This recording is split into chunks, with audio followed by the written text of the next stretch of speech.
Hello everyone and welcome back to रेडोमिनेशन। आज हम करने वाले हैं रिव्यू मैकेनिकल इंजीनियरिंग ब्रांच का।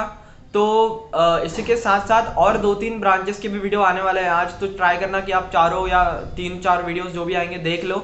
इसके अलावा मैं ये बोलना चाहूँगा कि आप जब भी डिसीजन लोगे तो ट्राई करना कि इस वीडियो को एक फैक्टर कंसिडर करो, इसको ही पूरा मतलब इसी के अराउंड पूरा डिसीजन मत बनाना, क्योंकि एक टेंटेटिव रिव्यू होने वाला है। तो मैंने बस कुछ लोगों से बात की, कुछ 10-15 लोगों से, और उन लोगों से जो इनपुट मिला उसी को मैंने इस चीज़ में, इस रिव्यू में डाला है।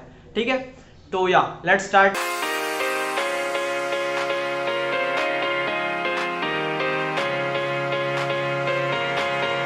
Okay, so we are here and we'll start mechanical engineering review. So yeah, what is mechanical engineering? तो mechanical engineering is one of the broadest engineering disciplines. ये क्यों है, ये आप जब मैकेनिकल इंजीनियरिंग के बारे में और पढ़ोगे तो आपको समझेगा। Mechanical engineering has its branches in aerospace, aeronautical engineering, और यहाँ से लेके तो हर जगह है। मतलब मैकेनिकल इंजीनियरिंग के बहुत सब ब्रांचेस है। जैसे मैं जो अभी पढ़ रहा हूँ मटेरियल साइंसेस, वो भी मैकेनिकल इंजीनियरिंग का ही पार्ट है। ठीक है, तो या mechanical engineers design, develop, build and test, है ना। They do everything, like they design, then they develop, then they build and then they test. मतलब जीरो लेवल से तो एकदम एंड प्रोडक्ट बनाने तक मैकेनिकल इंजीनियर्स का काम होता है ना। They deal with anything that moves from components to machines to the human body, है ना। ओके, सेकंड पॉइंट देखते हैं। Mechanical engineers combine creativity, knowledge and analytical tools to complete difficult task of shaping an idea into reality. This transformations happens at personal scale, affecting human lives on level we can reach out and touch, like robotic processes, है ना। मतलब ये transformation बस ideation phase में नहीं होता है, मतलब वो ऐसी चीजें बनाते हैं जो हम टच कर सकते हैं, जो हमारी डेली लाइफ को डायरेक्टली अफेक्ट करती है, लाइक रोबोटिक प्रोसेसेस। आगे बढ़ते हैं। वर्चुअली एवरी प्रोडक्ट और service in modern life has probably been touched by an mechanical engineer to help the humankind. This includes solving today's problems and creating future solutions in healthcare, energy, transportation, world hunger, space exploration, climate change and more. मतलब कोई भी चीज है जो हमारे पास है, जिसे हम अभी टच कर रहे हैं, वो किसी ना किसी पॉइंट पे किसी मैकेनिकल इंजीनियर के थ्रू गई होगी। क्योंकि अरे मतलब ऐसे होता है कि सिर्फ मैकेनिकल इंजीनियरिंग के लिए वैलिड नहीं है ये तो हर इंजीनियर, मतलब किसी भी चीज को अगर बनाया होगा ना, तो उसके डिफरेंट डिफरेंट एस्पेक्ट्स के लिए डिफरेंट डिफरेंट इंजीनियर जरूरी होते हैं। तो बाकी इंजीनियर्स भी काम करते हैं और मैकेनिकल इंजीनियर भी काम करता है किसी भी प्रोडक्ट को एंड प्रोडक्ट बनाने के लिए। आगे बढ़ते हैं। तो आपको पता ही होगा, ये तो अभी वापस बताने की जरूरत नहीं है कि हम कैसे आगे बढ़ेंगे। ओके, तो करिकुलम देखते हैं। सबसे पहले आता है इंजीनियरिंग मैकेनिक्स। इसमें आपको बेसिक बेसिक जो हमारा मैकेनिक्स होता है, जैसे फोर्स वाला कंसेप्ट हो गया, वेलोसिटी एक्सेलरेशन वाला कंसेप्ट हो गया, उसके बाद रिजिड बॉडी डायनामिक्स, आरबीडी जिसे हम कहते थे, रोटेशन वगैरह वाली, ये सारी चीजें जो बेसिक बेसिक मैकेनिक्स की जरूरत होती है वो होती है इंजीनियरिंग मैकेनिक्स में। फिर आता है थर्मोडायनामिक्स। अगर अब आप देख रहे होगे और आगे देखोगे भी कि थर्मोडायनामिक्स हर दूसरी ब्रांच में आता है, तो अलग क्या है फिर? थर्मोडायनामिक्स, फ्लूइड और सॉलिड मैकेनिक्स, ये बहुत मतलब ऑलमोस्ट सारी ब्रांचेस में आता है। बस फर्क यही होता है कि उसका इस ब्रांच से रिलेटेड जो पर्सपेक्टिव होता है वो पढ़ाया जाता है। जैसे अगर मेटलर्जी में थर्मोडायनामिक्स है, तो जो केमिकल पर्सपेक्टिव होता है या जो मेटलर्जिकल पर्सपेक्टिव होता है जो जरूरी पड़ेगा वो पढ़ाया जाता है। सिमिलर थर्मोडायनामिक्स अगर एरोस्पेस में है, तो उसमें थर्मोडायनामिक्स पढ़ाया जाएगा किसी हीट इंजन का, किसी जेट इंजन का, या किसी थ्रस्ट देने वाली बॉडी का, है ना। अगर हम मैकेनिकल इंजीनियरिंग में पढ़ रहे हैं तो उसमें भी आपको एक पर्सपेक्टिव पढ़ाया जाएगा थर्मोडायनामिक्स का, जो मशीन से रिलेटेड होगा, है ना। तो टॉपिक्स का नाम वही होता है, बस कंटेंट थोड़ा अलग होता है। ठीक है, फिर देखेंगे फ्लूइड एंड सॉलिड मैकेनिक्स। इसमें वही आता है, फ्लूइड में हमारा फ्लो वगैरह वाली चीजें जो होती है, विस्कोसिटी एटसेट्रा, और सॉलिड मैकेनिक्स में आपको पढ़ाया जाएगा स्ट्रेस, स्ट्रेन, ये सारी चीजें।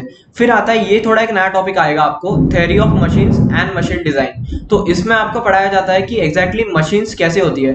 तो इसमें बहुत सारी चीजें होती है कि एग्जैक्टली मशीन्स किस किस चीज से बनी होती है। जैसे आपको पढ़ाया जाएगा कि crank, pulley, wheel and axle, इन सारी चीजों को ही ज्वाइन करके मशीन बनती है। तो एकदम बेसिक मशीन्स के जो डिजाइन होते हैं ना, तो आप किसी भी एक बड़े डिजाइन को ब्रेक डाउन कर सकते हो इन सारी छोटी छोटी कंपोनेंट्स के कॉम्बिनेशन में। तो वो होता है theory of machines and machine design, उसी का एक आगे वाला पार्ट होता है, कंटिन्यूएशन होता है। फिर आते हैं मैन्युफैक्चरिंग प्रोसेसेस। तो इसमें आपको बताया जाएगा कि बड़ी बड़ी इंडस्ट्रीज जो होती है ना, उनमें मशीन्स लगती है मैन्युफैक्चरिंग में। मतलब आजकल तो हर चीज की मैन्युफैक्चरिंग में मशीन्स लगती है, क्योंकि हमको मास प्रोडक्शन करना होता है। तो वो एग्जैक्टली कैसे किया जाए ताकि सबसे अच्छे वे में मैन्युफैक्चरिंग हो, तो उस सारी चीजों के लिए आपको ये कोर्स होता है। और फिर आता है इंजीनियरिंग मेटलर्जी, जो कि नॉर्मल मेटलर्जी होता है। आगे बढ़ते हैं। जेडब्ल्यू टॉपिक्स जो इंपॉर्टेंट है, तो कैलकुलस तो हैंड्स डाउन हर वक्त आएगा ही, फिर फ्लूइड मैकेनिक्स आएगा, इलास्टिसिटी विस्कोसिटी भी आएगा, थर्मोडायनेमिक्स भी आएगा। मैकेनिक्स बहुत इंपॉर्टेंट होता है with respect to mechanical engineering. इसमें सारा मैकेनिक्स एक्सेप्ट इलेक्ट्रोस्टैट्स वगैरह बहुत कम आता है, लेकिन जो हमारा क्लास 11th वाला मैकेनिक्स था ना, फ्लूइड वाला, सॉलिड वाला, उसके बाद आरबीडी, सेंटर ऑफ मास, वो सारी चीजें तो बहुत ज्यादा आती है। और वेक्टर्स का नॉलेज होना बहुत इंपॉर्टेंट है। मतलब इसमें आपको पता चलेगा आगे कि मशीन्स मूव कैसे कर रही है।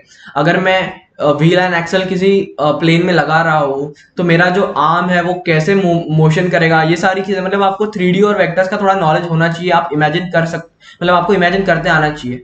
ठीक है, आगे बढ़ते हैं। Major companies that hire Tata, Mahindra, Kirloskar, General Motors, L&T, ये सारी होगी प्राइवेट सेक्टर वाली कंपनीज जो हायर करती है मैकेनिकल इंजीनियर्स को। DRDO, ONGC, Oil and Natural Gas Corporation, ISRO and Hindustan Petroleum, ये हो गई गवर्नमेंट सेक्टर वाली कंपनी या पब्लिक सेक्टर वाली कंपनीज जो हायर करती है मैकेनिकल इंजीनियर्स को। आगे बढ़ते हैं। फ्यूचर स्कोप क्या है मैकेनिकल इंजीनियरिंग में?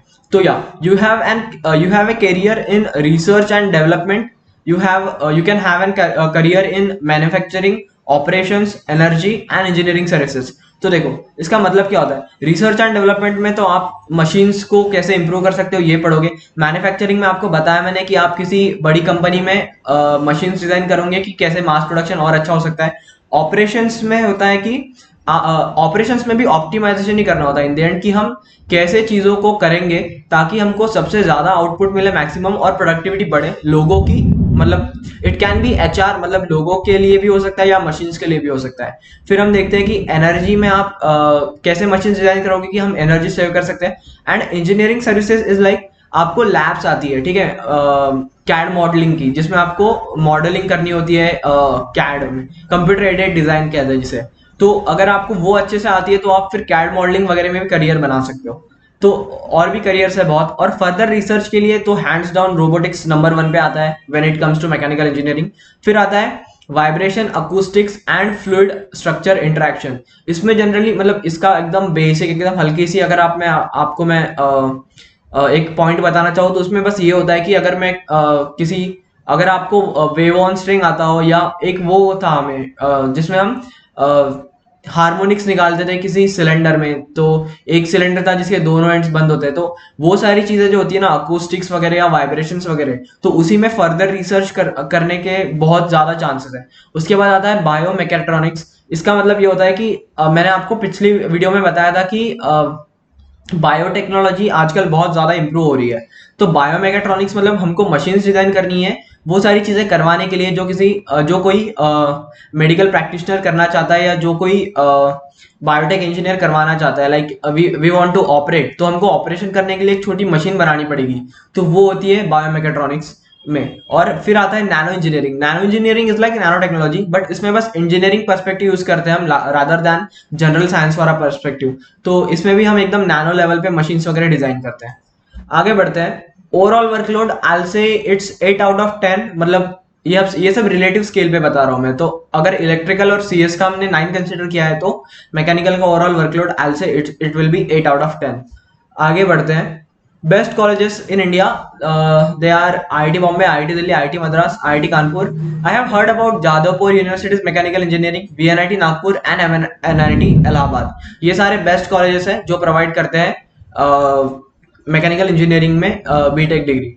और एक चीज कि यहाँ पे पहले तो सारे आईआईटीज ही आने चाहिए, लेकिन फिर मैं 2-3 एक्स्ट्रा बाहर से जो एनआईटीज या दूसरी यूनिवर्सिटीज है उनके बारे में भी सर्च करता हूँ कि क्या उनका मैकेनिकल इंजीनियरिंग भी उस लेवल का है या नहीं। तो मैं फिर 4-5 आईआईटीज मेंशन करने के बाद ये इंस्टीट्यूट्स मेंशन करता हूँ।